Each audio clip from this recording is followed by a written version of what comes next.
কয়টা বাজে? কয়টা বাজে সেটা জবাব কি আমার তোরে দিতে হবে? হ্যাঁ?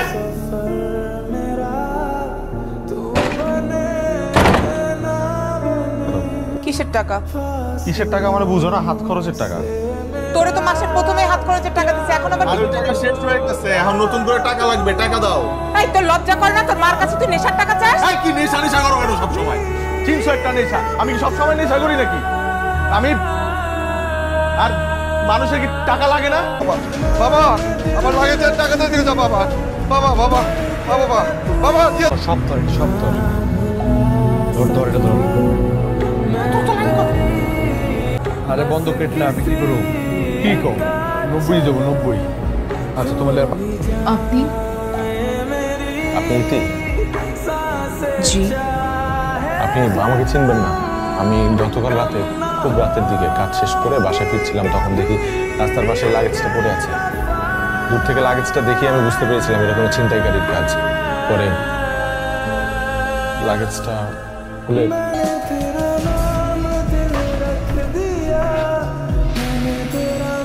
আসসালামু আলাইকুম। ওয়ালাইকুম আসসালাম।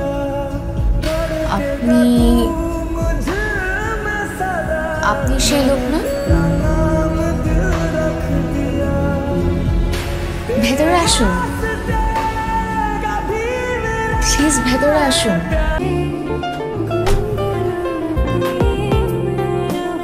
আমাকে নিয়ে বলার মতো কিছুই নেই আসলে, তবে এটা বলতে পারি যে I am the black sheep of my family. কি? ব্ল্যাক শিপ, পরিবারের নষ্ট ছেলেটা।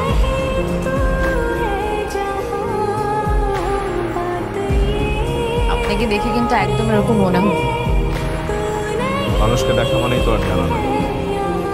তো আপনার এই ব্ল্যাক শিপ হওয়ার পেছনে কারণটা কি?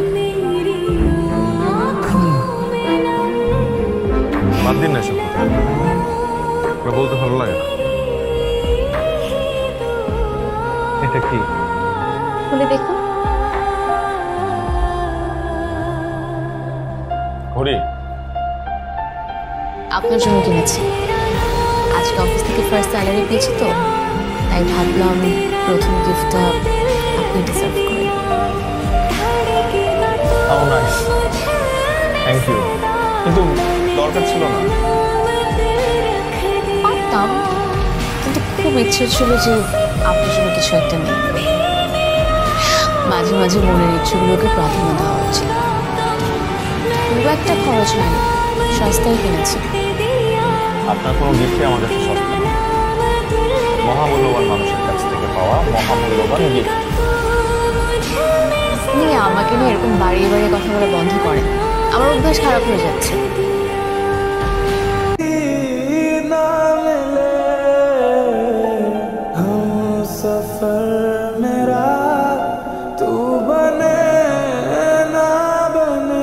আপনার জন্য।